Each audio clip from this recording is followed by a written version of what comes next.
Sangka anak yang terlahir dengan nama Cassius Marcellus Clay Jr. kemudian menjadi petinju hebat dunia yang bahkan dijuluki sebagai The Greatest. Laki-laki yang lebih akrab disapa Muhammad Ali ini lahir di Louisville, Kentucky, Amerika Serikat pada 17 Januari 1942 dan mengenal tinju saat usianya masih sangat muda. 12 tahun, ia diperkenalkan olahraga satu ini oleh seorang petugas polisi bernama Joe Martin. Kemudian memulai debut pertarungan amatirnya pada tahun 1954. Tak sia-sia, ia meraih kemenangan saat itu. 5 tahun setelahnya, tahun 1959, ia menjadi juara dalam turnamen sarung tinju emas nasional. Tak hanya itu, ia juga berhasil menyabet juara nasional Uni Atletik Amatir tahun 1960. Ia berhasil meraih medali emas Olimpiade di Roma. Setelah prestasi di bidang amatir diraih, ia kemudian memutuskan melanjutkan karirnya menjadi seorang petinju profesional. Tak tanggung-tanggung, ia memenangkan 19 pertandingan pertamanya. Dengan 15 pertandingan menang KO atau knockout. Pantas ya kalau Muhammad Ali dijuluki sang legenda tinju.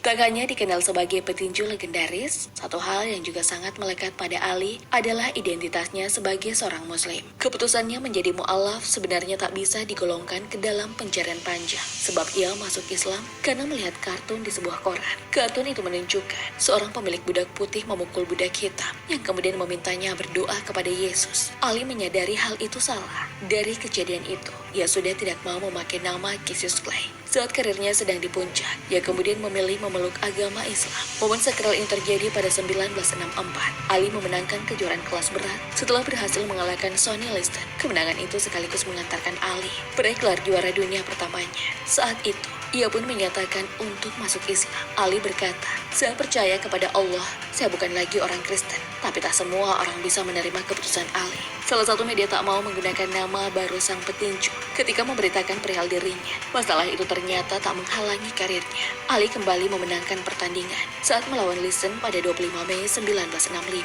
Karirnya semakin cemerlang. Bahkan Ali berhasil mempertahankan gelar juaranya selama 8 kali berturut-turut. Karirnya mulai mendapatkan batu sandungan saat datang perintah wajib militer untuk bergabung dalam Perang Vietnam pada 28 April 1967. Ali menolak panggilan itu karena bertentangan dengan ajaran Islam. Karena penolakannya, ia ditahan. Tak hanya itu, Komisi Atletik Negara bagian New York juga menangguhkan izin bertinju dan sabuk gelar juaranya. Ali dijatuhi hukuman penjara dan denda sebanyak $10.000 atau sekitar 146 juta rupiah. Untuk bagian New York juga menangguhkan izin bertinju dan sabuk gelar juaranya. Ali dijatuhi hukuman penjara dan denda sebanyak $10.000 atau sekitar 146 juta rupiah. Untungnya, dia tidak jadi ditahan setelah mengajukan banding. Sayangnya, kejadian ini sangat memberikan pengaruh pada popularitasnya sebagai petinju. Karena mendapatkan izin penangguhan bertinju, Ali kemudian mengalihkan waktunya dengan menjadi pembicara dalam forum penentangan perang. Kegiatan tersebut pun membuat orang-orang mulai berpendapat positif kepada Ali. Akhirnya pada 1970, Mahkamah Agung New York mencabut larangan Ali tampil di arena tinju. Beristirahat selama 43 bulan tidak menjadikan Muhammad Ali kehilangan kemampuan boksingnya. Ia langsung mengalahkan Jerry Quarry pada pertandingan perdananya setelah disangsi. Karirnya terus berlanjut. Tahun 1974, Ali berhadapan dengan George Foreman dan berhasil menang KO di ronde 8. Pada Februari 1978, Ali kalah dari Lawrence Spinks setelah bertanding selama 15 ronde. Namun 7 bulan berselang, ia berhasil membalas kekalahannya, sekaligus memecahkan rekor sebagai petinju pertama yang memenangkan 3 sabuk gelar juara dunia kelas berat sebanyak 3 kali. Ali kemudian memutuskan pensiun di umur 39 tahun, tepatnya tahun 1981. Sepanjang karirnya, Ali mencapai 56 kemenangan, 37 KO, dan 5 kekalahan. Bicara soal penghargaan, Muhammad Ali tak usah diragukan lagi. Salah satu yang fenomenal adalah namanya berkesempatan diabadikan di The Hollywood Walk of Fame. The Hollywood Walk of Fame sendiri adalah sebuah trotoar panjang 3,5 mil atau setara 5,6 km yang berada di Hollywood Boulevard hingga Vine Street di Los Angeles. Landmark ini menampilkan 2.400 keramik teras bergambar bintang yang bertuliskan banyak tokoh sebagai bentuk penghargaan atas sumbangsi mereka. Dari karakter Disney, artis, hingga para astronot. Tidak seperti tokoh lain yang dipajang di trotoar. Namun Muhammad Ali terpajang di dinding dan ia adalah satu-satunya. Bukan tanpa alasan, Muhammad Muhammad Ali menolak jika namanya akan dipajang di trotoar yang dilalui banyak orang. Ia tidak mau namanya diinjak-injak orang, sebab ada nama Nabi Muhammad SAW di dalam namanya.